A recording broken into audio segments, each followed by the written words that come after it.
A country that once imported its way into energy dependence is now blending 20% ethanol into petrol. And by May 2026, India has said that program had already saved around 1.91 lakh crores in foreign exchange, cut about 931 lakh metric tons of CO2 and substituted about 310 lakh metric tons of crude oil in the country. But this is only half the story, because the real question is not whether that ethanol blending sounds good on the paper or not. The real question is who wins, who pays, and what happens to your car, your mileage, and India's fuel future.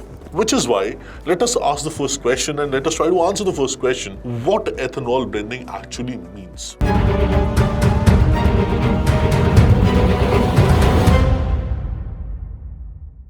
And let's start from actual zero. See, petrol is not always pure petrol. In blended fuel, a part of petrol is replaced by ethanol, which is nothing but an alcohol-based fuel made from biomass, like sugarcane, maize, damaged grains, or other feedstocks. Now, under the usual naming system, there is a term known as E10, you must have heard of it. It means 10% ethanol and a 90% petrol. E20 means 20% ethanol and 80% petrol, and so on. Now, India's official documents describes E20 as a 20% ethanol blend, and note that the country has now gone beyond the original E20 roadmap into higher blends as well. See, the key technical point in this is that ethanol has a higher octane number than petrol, which helps anti-knock performance, but it is also having a lower energy density than the petrol, which is why mileage can fall if the vehicle is not tuned for ethanol blending. Now, Niti Aayog's roadmap says that E20 can reduce fuel economy in in-use vehicles, while the Petroleum Ministry says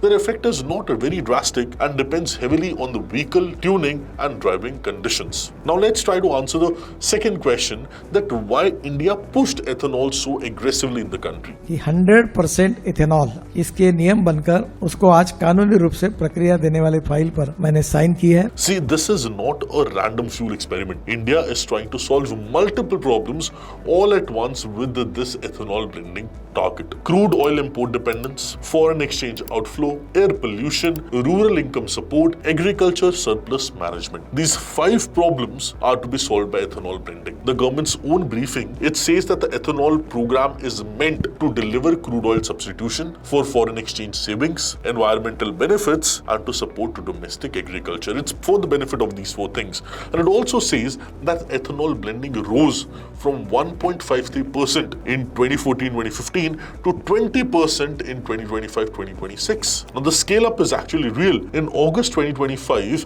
the government said that OMCs had already reached 19.05% average blending. It also said that the policy required a larger feedstock planning, including allocations of 52 lakh metric tons of FCI's rice and 40 lakh metric tons of sugar for ethanol production in that particular period. Now, since we have discussed why India is so much in favor of ethanol blending, let us see some arguments which are in favor of ethanol blending. The first argument is energy security. Every liter of ethanol blended into petrol is a liter of imported crude oil that India does not have to buy in the same quantity. The Petroleum Ministry says that from 2014-15 up to July 2025, the program has already produced around 1.44 lakh 87 crores in foreign exchange savings and displaced around 245 lakh metric tons of crude oil. By June 2026, the official government figure had moved higher to 1.91 lakh crores and about 310 lakh metric tons. Now, the second argument in favor is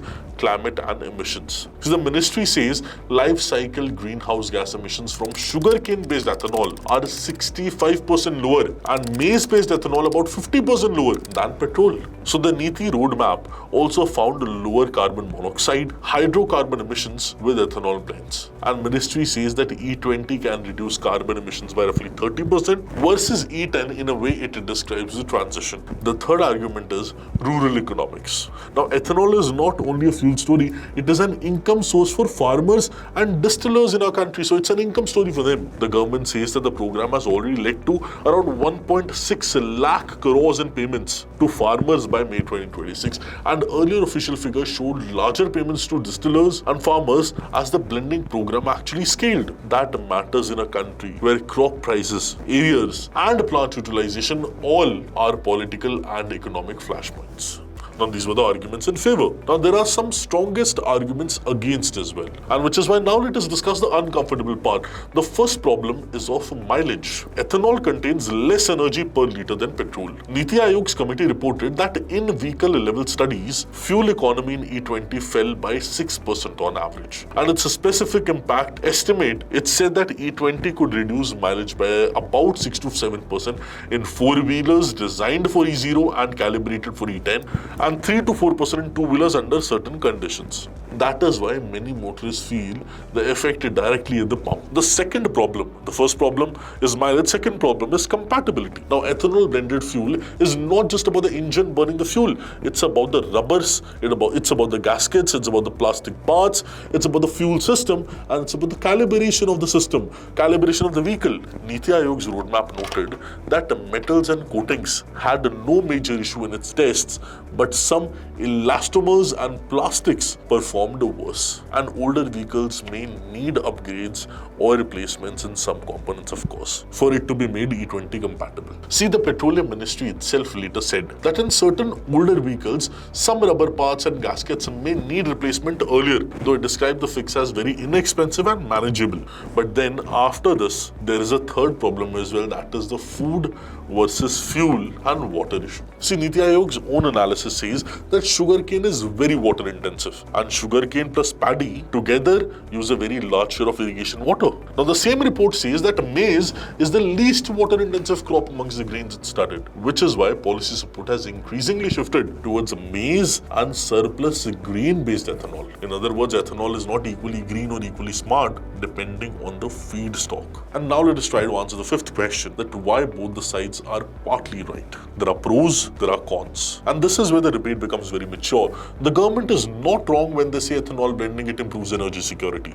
It supports farmers and it can reduce emissions. Those are some measurable benefits. And official data shows the program has moved at extraordinary speed with this. But the consumers are also not imagining things when they complain about lower mileage or about older cars and bikes feeling less happy on E20. They're also not dreaming. These concerns are genuine. The Niti Aayog's roadmap had already flagged these issues years ago. That means this was never a surprise. We already knew this is going to happen. And it was always a trade-off. Cleaner and less import-dependent fuel on one side and some cost in vehicle performance and transition friction on the other. That is the real truth. Ethanol blending is not a scam. It is not a miracle either. It is a transition policy, and all transition policies have winners, have losers, and messy intermediates.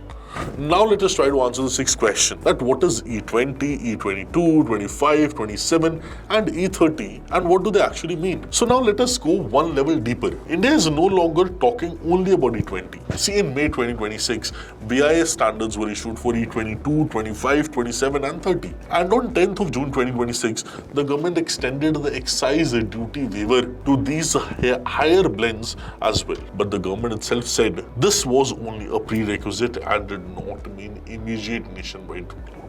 Now that distinction matters because standards are not the same thing as mass market availability. So what is the logic of higher blends? See, in simple terms, if E20 is 20% ethanol, E25 is 25% ethanol, E27 is 27% ethanol, E30 is 30% ethanol. Higher blends can push India further away from imported crude, but they also demand better engine calibration, fuel system compatibility, and a more mature supply chain as well. There is also a global benchmark. The ministry has pointed out that Brazil has run on E27 for years, and Niti's roadmap notes that the Brazil's flex fuel ecosystem is actually much more developed, with a large share of new vehicles designed to run on multiple ethanol blends. And that is the destination many experts imagine for India as well. Not just blended petrol, but a vehicle ecosystem that is built around flexible fuel used from the factory. So now let's try to answer the seventh question. What is the deal with E85 and flex fuel vehicles? Now this is the next frontier. E85 is a blend with 85% ethanol and 15% petrol. So it's not ethanol being blended with petrol. It's like 15% petrol being blended with 85% ethanol. And it is meant for flex fuel vehicles, not regular petrol only vehicles. And the Reuters reported in 2025 that E85 had begun appearing at select pumps in India, including Delhi and Mumbai, showing that the policy conversation is already moving beyond E20. But this is exactly why the long-term story is more complicated than more ethanol is always better. See, flex fuel vehicles, it needs a dedicated engineering, fuel system resilience, and an ecosystem of pricing, storage, and supply. In other words, the jump from E20 to E85 is not a simple policy notification.